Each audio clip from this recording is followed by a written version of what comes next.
This episode was recorded on November 15th, 2025. We have reached out to Amber's family to get permission to post this. The GoFundMe link will be in the description in our bio.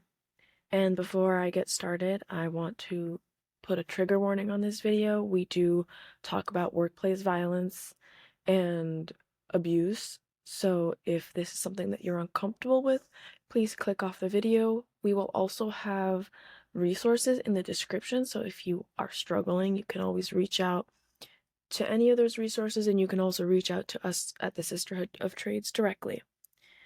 I also want to clarify that we are not calling out the company, but the system. Thank you for listening to this episode. On the 11th, we lost a life in the trades community in a town in Minnesota, right? Just outside of Minnesota. Just outside of Minnesota. Amber Czech, who we will be saying her name quite a few times, was a 20-year-old welder whose life was taken. She was very new to her career and had just graduated from school when she was brutally murdered. After completing a 10-month welding program at a technical college in her area, she was a welder for Advanced Process Technologies, who's actually, since I've noticed, they put a message out about the situation. So, I mean, it's nice that they at least acknowledge it happened. I do wish that they said her name. Like, say her name. This was something horrendous that happened, and we are going to talk about it, bring awareness to how terrible of a situation this is and how easily it could have been avoided. As a very young welder myself who has a very similar story to Amber, I actually was driving to Buffalo when the link to the article was sent to our group chat. Because in Canada they like to block news articles like that so that we can't see them. So one of my lovely American friends, Cece, sent a link so that, and a screen recording, just in case it was blocked, so that I could see the article. We had stopped somewhere and I quickly just read the headline on the post and my heart immediately sank. Like, even talking about it now, my heart is very heavy. Once I got here, I read the full article and it is so disheartening because, like Nush said, it was very easily avoidable, but unfortunately, it's a very real reality for us being women in a male-dominated field. I personally have dealt with violence in the workplace, harassment in the workplace, and then also just domestic violence as well with somebody who works in my industry. So knowing that it's a very real thing that can happen and does happen, it's definitely something that I feel the sisterhood and us being women in the trades, and then obviously my fiance working in the same trade as me, it's something that I feel we can bring a lot of awareness to and kind of really show how this affects people. And it's not just one person, it's the whole industry. And is it okay if we talk about it? Okay. So, this is going to be a very heavy episode, and if you need to click off, you're more than welcome to. We will be sharing resources, writing articles about this. I don't know if we should talk about like the details of what happened to her. I kind of do want to mention like how disgusting it was. Like that, Yeah. everything about that was incredibly disgusting and should not have happened. I don't know why nobody heard anything happening when it was happening. Yeah, that's what I want to know. That like, where was everybody? Yeah, you would think, like, I don't know, me personally, Yeah. on a job site, it's not, first of all, was it new construction? Do we know? I don't know actually. Like I If did it's, some research, but I didn't. yeah, if it's new construction, every trade is there. Like, it wouldn't just be the welders and the fitters. It would have been electricians. It would have been drywallers. It would have been framers. There would have been plumbers. There would have been HVAC guys. Like, there would have been People there to see. Yeah, to at least like. Although I was told it was like 6 in the morning, I think. But like even then, isn't that when shit starts? That is still like. Yeah. Everybody's kind of there within the same time frame. Like, you're not really ever Alone on a job site. It's like you are. You're not. You could feel like you're alone, and then on the other side of the wall, there's like 7 guys working in that room. You know? Exactly. Right. So there's like no. And even if it wasn't new construction, how are you not? And even if it was high rise, say it was like a plant or something like that. Like, even if it was a plant, like, that's kind of what I work in now somewhat. Like, there's always people It's like There's safety people regardless wandering going on around, everywhere. like anything like that. Like I work for contracting, works for the city, so like we're never there alone. We have city operators, like city millwrights, all that stuff. They're always there with us. So we're Right. even in high rise, like we both worked high rise before we transitioned into the ICI sector. ICI is smaller crews, don't get me wrong, but even if it was high rise, the crews are so much bigger. There's more people there. Right. So basically, what we're saying is there wasn't noisy enough in the shop. Like, it's not too noisy in the shop for no one to notice what was happening. There was enough people to notice what was happening. Somehow, I mean, I'm not gonna point fingers, whatever. no, exactly. But I know his name. I wrote it down because I want to make sure I don't say his name, but also like if I do say the name, Yeah, so his for what we family know. had cut ties with him years prior in fear that something like that would happen to one of them. So hold on, can we? I just want to. Is this true? Like, where did you read this? I by the read way? this, I think, in an article, and somebody had posted a screenshot of one of his family members' Facebook posts. Mm-hmm. Oh, Let me okay. pull it up. So while she pulls that up, I'm gonna just explain to you. The perpetrator's family, is perpetrator a good word? Yeah. His family cut him off in fear that this would happen to one of them. And it happened to a 20-year-old on a work site. She's younger than us, Hmm. Yeah. fresh out of school. And I wrote this in a post earlier, but that could have been either of us. That could have been someone's daughter. If your daughter is working in the trades, that could have been her. That could have been your wife. It could have been someone you know. Like, That's the thing, right? Like there's so much life there's so left to live, and like you never expect to like go to work and never come home. and never Like come. that's like, and it's like, And for a reason like that, someone didn't like you. yeah. Yeah, so here's the Facebook post that was posted by the family member. On November 11th, 2025, Amber Czech was brutally murdered at work by blank. Our family had cut ties with him years ago due to concerns for safety, concerns that tragically proved justified. We are heartbroken for Amber's family and focused on supporting them through their grief. We ask for privacy as we honor Amber and navigate this pain. No further comment at this time. Her name and her story deserves to be told. This is a terrible way to do it, a terrible situation. But stories like yours and stories like hers are why we need to keep bringing this up and why the sisterhood was made, because this stuff happens a lot. This stuff, we also report it a lot. We report a lot of things, but Yeah. We HR also never, don't report a lot of things though because because we're worried we're about. scared for our job. We're scared for our safety if we do report somebody. Like, Yeah. there is some crazy people out there, and I actually recently made a LinkedIn post about this, where unions will take people who are convicted of violent crimes, especially violent crimes against women. Unions and the trades in general are crying for more women to get involved.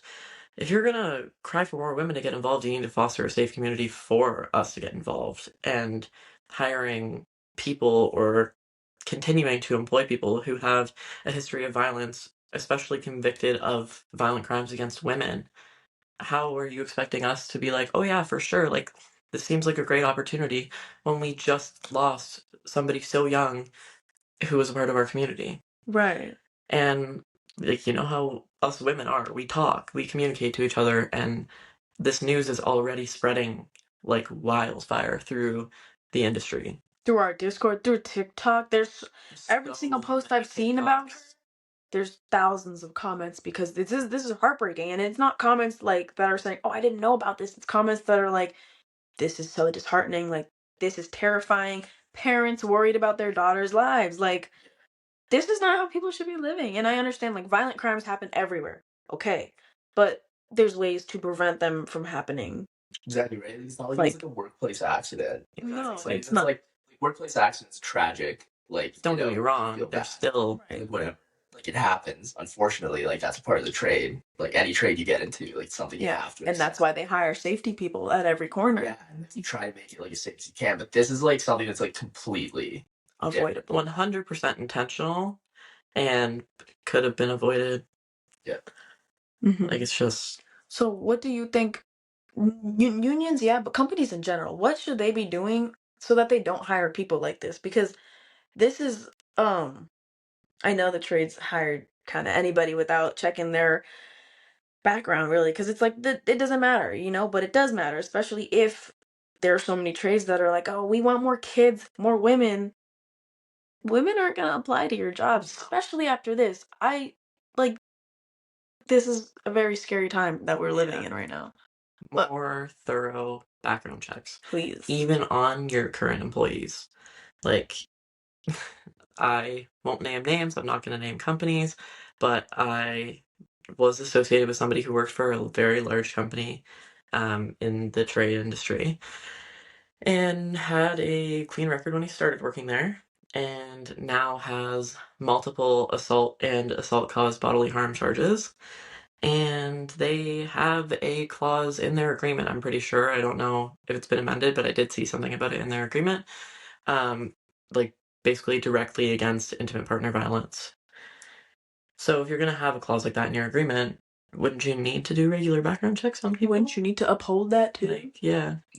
Like, this isn't us whining and bring brats. Like, this is workplace violence is very real, and like people are always preaching workplace culture. Da da da da da. This is culture. This is literally your culture, and you can't turn a blind eye to it anymore. Like, so many girls are seeing this. So many people are seeing this, and not putting the company under fire in any way, but HR is there for the company, actually, not for the employees.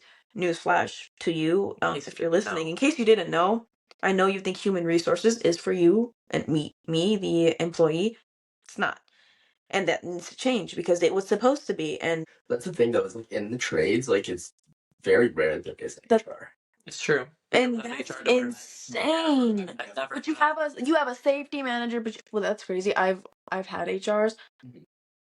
They've been I kind know of everybody bitches about HR. Bro, it's like, I'm not gonna lie, you're sitting in a cushy office complaining to me about how it's mad cold in my office. Oh, literally. And you can't even get me my benefits insurance correctly. Although I do love Miranda down, like she stuck her neck out for me for like applying to different jobs, but that is what HR should do. Not ignore claims, warning signs, the signs. You, as your job should be walking the floor, seeing how your employees interact, and doing that in a way where you can see them interact in a natural setting. Yeah. I did work for one company. I was lucky that they had women on the office side that did take these claims seriously, because I dealt with a situation that was definitely leading towards something a little more aggressive, but I'll call it workplace harassment. We'll call it workplace sexual harassment. Yeah. Yeah. But it was a journeyman that I had worked with for a little while. I worked under quite a few journeymen when I was there. But he had some news at home, was upset. I find that being the only woman on site, men are easier to confide in you when they have things going on in their personal life, which I'm totally fine with. Why I heard him out and I listened and all of that. But then my kindness in listening to him and hearing him out and letting him kind of vent turned into him texting me after hours and about how I should smile more because I have such a beautiful smile, and implying sexual things. And then that continued over the weekend, where he was texting me on like Saturday night as I'm sitting at home on the couch with my fiance and all of that stuff. And then the following Monday I went into work, and I didn't tell my foreman what had happened, didn't tell him that I was uncomfortable by anything, because again, that fear of being the only woman, it's easier to get rid of the one woman than it is to get rid of X amount of men. So out of fear for my job, I was just like, hey, if so-and-so needs any help today, can you just send one of the other apprentices? I kind of framed it in a way where I was like, I have other tasks that I need to be focused on and that need to get done. So I like just want to focus on that. And he was like, yeah, this is like no problem. Don't worry about it. Just go do your thing. But the material that I needed was in the room that he was working in. And when I went in, stuff happened. I got vocal about it. In the room, and my foreman, I guess, was watching me a little bit closer that day, because I only refused to work with somebody else once before that, and it was because it was a safety thing.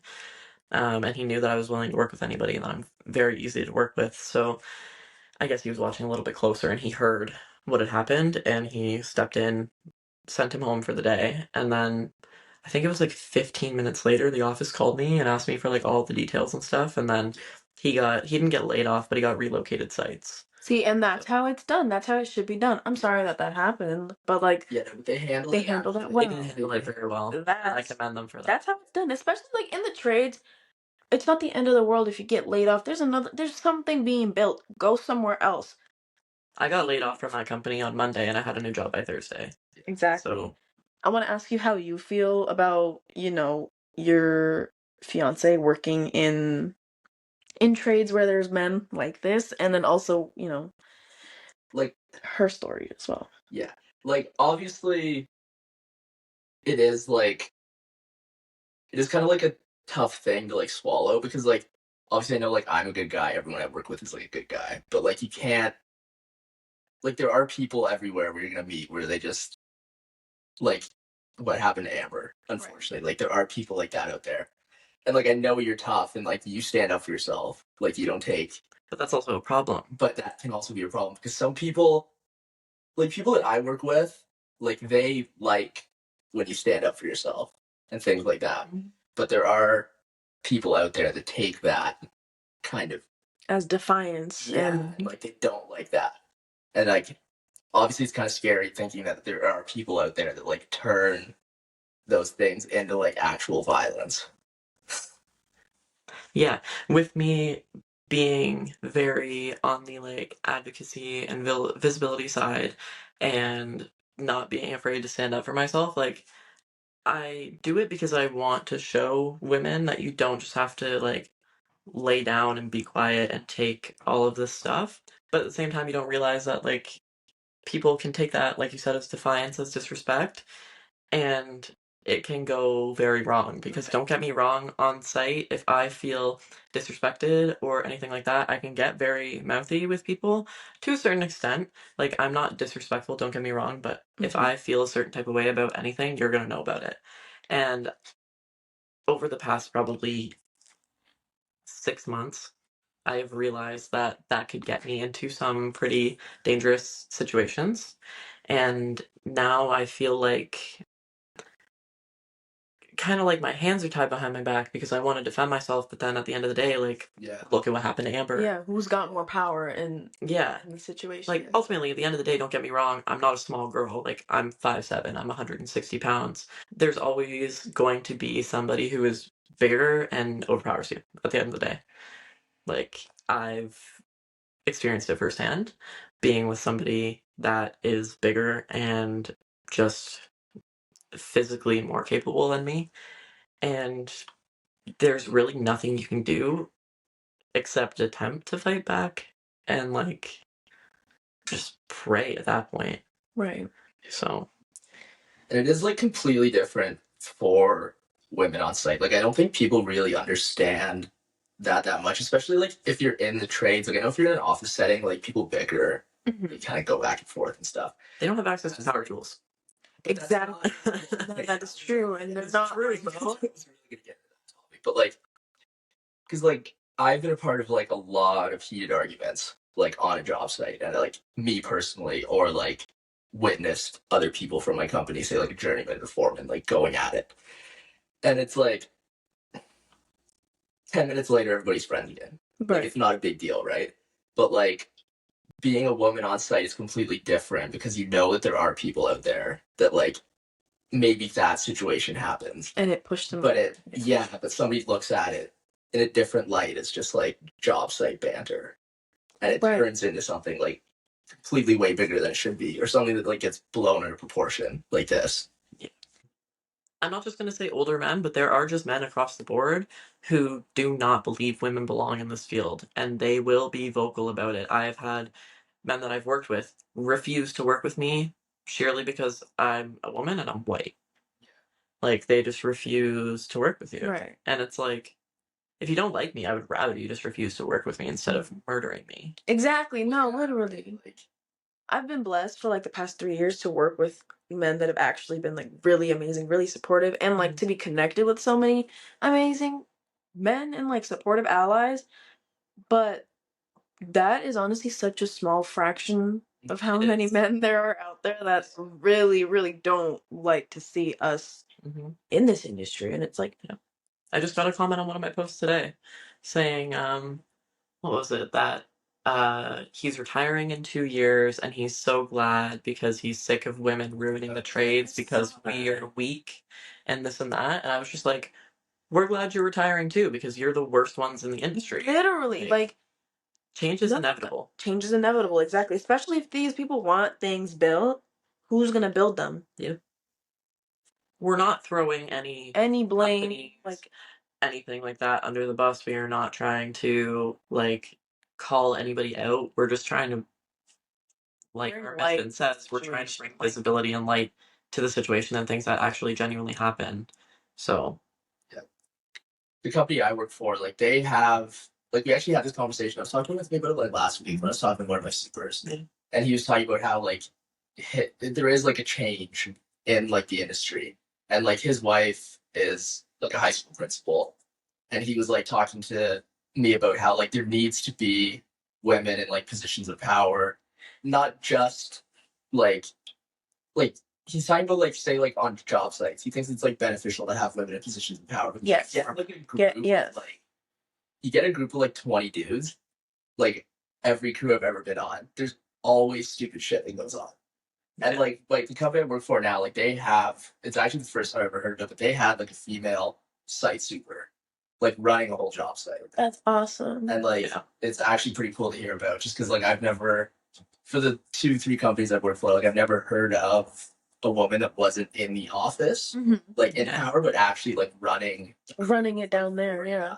guys. But speaking of the office, we also need more women in the office too. Like protect Just us more in women there. in Just industry get in.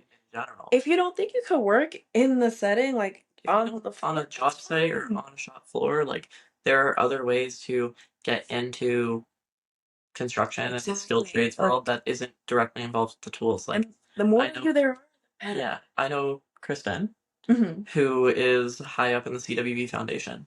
So she works with welders and like tries to advocate for more women and younger people coming into the field because she's passionate about the trades, but she doesn't want to be on the tools. Exactly. Like And there's so many that's options. perfectly fine. And that's actually so powerful. So if you're interested in like learning more about that, you can actually join our Discord server. We'll verify you as curious and we'll talk to you about this because these are some important roles that need to be filled.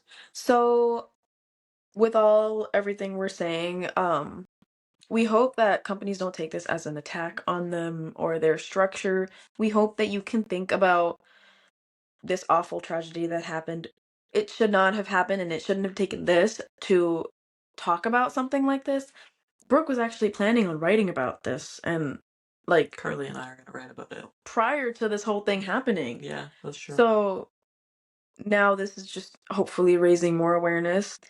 We hope that you guys give the family time to grieve. There's a GoFundMe, so we'll link that. Please donate. Please remember her name. Her name is Amber Czech. If you are struggling with workplace violence or workplace harassment, then you can definitely reach out to the Sisterhood of Trades. Check out our website, put your email in, reach out. There's ways to make men or women, like men too. You go through stuff, we want to hear it. So reach out, stay safe, and thank you for listening. This was Next Gen MFG, hosted by Nush. I'm joined by Brooke and Eric. I did not introduce Eric yet, but we'll do that in a future episode. Thank you so much for listening to this episode. If you enjoyed this podcast, be sure to check out my other episodes listed in my YouTube or my Spotify description. If you enjoy the content I put out, you're sure to enjoy the content my sisters put out, so be sure to check out 2 Bolts Short of a Flange on Spotify, as well as The Sisterhood Takes the Mic on Spotify, which is the Sisterhood of Trades version of a podcast. Please give this episode a thumbs up or 5-star rating wherever you get your podcasts, and I'll see you the next episode. Bye!